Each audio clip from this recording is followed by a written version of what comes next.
Montessori T T സിയുടെ anniversary ആണ് നാളെ. അപ്പം ഞങ്ങളുടെ ബാച്ചിന് ഇന്നൊരു ആക്ടിവിറ്റി ചെയ്യേണ്ടതായിട്ടുണ്ടായിരുന്നു.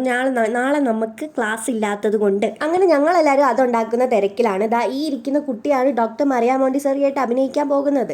അങ്ങനെ ഞാൻ അവിടെ ഒന്നും ചെയ്തില്ലെന്ന് പറയരുത്. ഈ വീഡിയോ മാത്രം എടുത്തിരിക്കുകയല്ല, ഞാനാണ് ഈ പിള്ളേർക്കെല്ലാം തലയിൽ വെക്കാനുള്ള കിരീടം ഉണ്ടാക്കിയത്.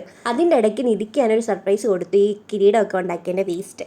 അങ്ങനെ നമ്മുടെ പിള്ളേരെല്ലാം പ്രിപ്പയർ ആയിട്ട് നെഞ്ചത്തൊക്കെ കാർഡൊക്കെ ഒട്ടിച്ചിട്ട് ഇങ്ങനെ നിൽക്കുകയാണ്. അവരെ പ്രോത്സാഹിപ്പിക്കാൻ ആരെങ്കിലുമൊക്കെ വേണമല്ലോ. അപ്പം ഞാൻ നിധി അവിടെ അവരെ പ്രോത്സാഹിപ്പിച്ചുകൊണ്ട് നിന്നു. അങ്ങനെ നമ്മളെ ക്ലാസ്സിൽ കയറ്റിയിട്ട് എല്ലാവരെയും മുമ്പ് വെച്ച് പരിപാടി അവതരിപ്പിക്കാൻ തുടങ്ങി. ഒരു അരമണിക്കൂറത്തെ പരിപാടി ഉണ്ടായിരുന്നുള്ളൂ ഇത്. അതിനുശേഷം നമുക്ക് ക്ലാസ് ഒക്കെ ഉണ്ടായിരുന്നു. അതൊക്കെ അറ്റൻഡ് ചെയ്തിട്ട് ദാണ്ട് കൊടയും വടിയൊക്കെ ആയിട്ട് ഞങ്ങൾ വീട്ടിൽ പോകാൻ ഇറങ്ങി.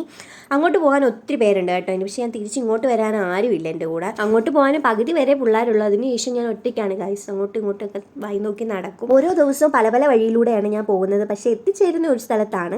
അങ്ങനെയാണ് നമ്മളെ സർവ്വമായയുടെ ഒരു ഫ്ലെക്സ് കണ്ടത് തിയേറ്ററിൻ്റെ ഫ്രണ്ടിൽ. ഇതുവരെ ഞങ്ങൾക്ക് കാണാൻ പോകാൻ പറ്റിയില്ല. എന്നും സീറ്റ് ഉണ്ടോ എന്ന് നോക്കും, പക്ഷേ ഹൗസ്ഫുൾ ആയിരിക്കും. അങ്ങനെ ഇത്രയും നടന്നതിൻ്റെ ക്ഷീണം ഞാനൊരു നാരങ്ങാവെള്ളത്തിൽ ഒതുക്കിയിട്ട് റെയിൽവേ സ്റ്റേഷനിലോട്ട് പോയി കായി. എല്ലാം കുത്തിപ്പൊളിച്ച് റോഡ് പണിയോ റെയിൽവേ പണിയോ ഏതാണ്ടൊക്കെ നടക്കുന്നതുകൊണ്ട് ഒന്നും ഇതുവരെ ക്ലിയർ ആയില്ല. അങ്ങനെ അവിടെയൊക്കെ തിരിഞ്ഞ് നടന്നപ്പോഴാണോ അതാണ്ട് വന്ദേ ഭാരത് പോകുന്നു. വീട്ടിനകത്ത് കയറിയാലേ എനിക്കിനി ഒരു സമാധാനം കിട്ടും.